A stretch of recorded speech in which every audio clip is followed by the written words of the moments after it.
Berasnya jangan dilempar-lempar dong. Kan udah mama bilangin, kalau main itu di nampan, kalau kayak gini kan jadi kotor. Nanti berasnya ke kasur-kasur, mama nggak suka.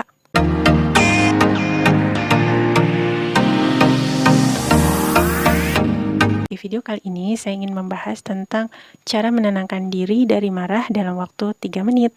Parent yang penasaran, jangan lupa untuk tonton video ini sampai habis. Bagi teman-teman yang belum subscribe, jangan lupa untuk subscribe dulu, karena satu subscribe dari teman-teman sangat berarti bagi kami. Apa yang terjadi di otak kita saat kita sedang marah? Fight, flight, or freeze adalah mode otak di saat kita marah. Dalam mode otak ini, kita menganggap apa yang terjadi saat itu adalah sesuatu yang harus segera ditangani, urgent. Mode otak ini memang berguna bagi kita untuk menghadapi situasi-situasi yang membahayakan. Jadi sebagai pertahanan diri, bagian dari refleks kita. Misalnya kita ketemu harimau, otak kita udah langsung otomatis set ke mode flight, fight, or freeze. Jadi kabur, melawan, atau sembunyi. Nah, kalau nggak pakai mode otak ini, kelamaan dong keburu harimaunya menerkam kita.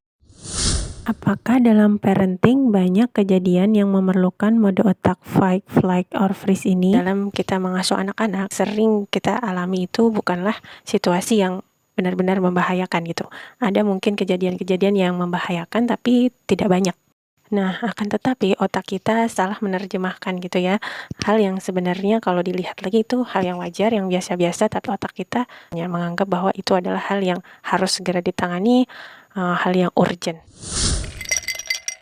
Nah, misalnya nih, kita kasih mainan beras ke anak-anak kita, lalu kita suruh anak kita untuk mainin di nampan aja, bukannya dimainin di nampan, malah dilempar ke seluruh ruangan. Kira-kira apa respon para parent?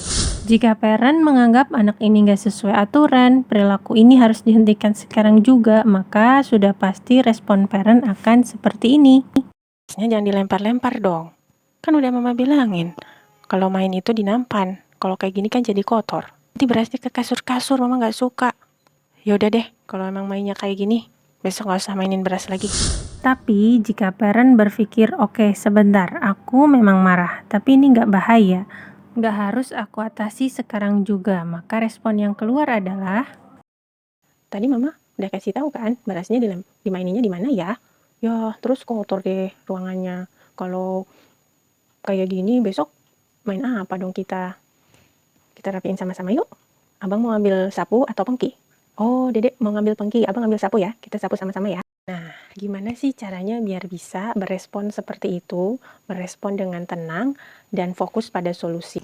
Nah, tips ini saya ambil dari bukunya Dr. Laura Markham. Jadi di buku itu banyak sekali dibahas tentang bagaimana cara kita untuk meregulasi emosi.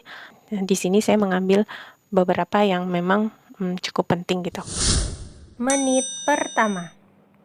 Saat parent marah, parent perlu stop, jangan bicara apapun, jangan melakukan apapun. Jika parent langsung berespon saat parent merasa marah, maka sudah bisa dipastikan responnya adalah respon yang tadi ya, fight, flight, or freeze. Satu-satunya cara agar kita keluar dari mode fight, flight, or freeze tadi adalah dengan stop. Kita menunda untuk berespon. Cukup rasakan ada letupan-letupan di dalam dada parent, atau mungkin nafas yang lebih cepat, atau tangan yang mengepal lebih kuat. Jadi kalau misalnya yang membuat kita marah adalah hal yang membahayakan, tentu kita nggak boleh stop ya. Kita harus tetap mengatasi perilaku anak kita, tapi usahakan tidak perlu banyak bicara, utamakan keselamatan saja. Untuk menasihati atau memberi ceramah itu kita tunda dulu sampai keadaan tenang atau semuanya tenang. Kita tenang, anak-anak juga. Saat kakak memukul adik, nah kita nggak boleh stop dong kalau situasi seperti ini, karena cukup membahayakan ya. Perlu pisahkan dan tenangkan diri dahulu. Jangan berkata apapun, yang penting semua dari kita berada dalam situasi yang aman. Menit kedua. Kenali pikiran yang membuat parent marah dan carilah sudut pandang yang lain. Selalu ada sudut pandang yang lain dari setiap masalah yang kita hadapi. Misalnya pikiran yang membuat parent marah adalah anak ini nggak nurut sama ibunya. Dia kan harusnya nurut sama ibunya. Dia harusnya hormat sama ibunya dong. Sudut pandang yang lain anak ini bukannya nggak mau nurut, tapi memang dia sedang pada tahap eksplorasi. Ketika misalnya dia melempar-lempar berasnya, dia ingin tahu sesungguhnya apa sih yang terjadi ketika berasnya dilempar. Atau mungkin kita bisa mengubah sudut pandang, oh mungkin anak ini sedang melatih tangannya, melatih otot tangannya. Atau pikiran, aku nih udah capek-capek masakin, tapi nggak dimakan juga. Sudut pandang lain, mungkin anak ini sedang asyik bermain, sehingga dia butuh waktu yang tepat untuk makan gitu ya, karena dia nggak mau diganggu saat main. Makanya perlu cari tahu nih, pikiran lain atau sudut pandang lain dari pikiran yang membuat kita marah tadi. Menit ketiga, Bantu tubuh kita untuk melepaskan emosi yang bergejolak. Tarik nafas 5 kali. Minum segelas air.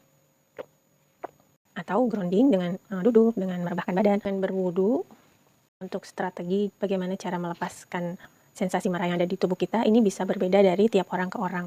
Mungkin ada beberapa cara yang bekerja di saya, tapi tidak di parent. Jadi parent perlu menemukan sendiri bagaimana cara yang tepat. Nah, setelah kita cukup tenang, kita bisa kembali ke anak-anak kita. Kalau kita sudah kelepasan marah tadi, sebelumnya kita udah marah, kita bisa ulangi lagi dari awal dan meminta maaf dan berespon dengan cara yang lebih baik.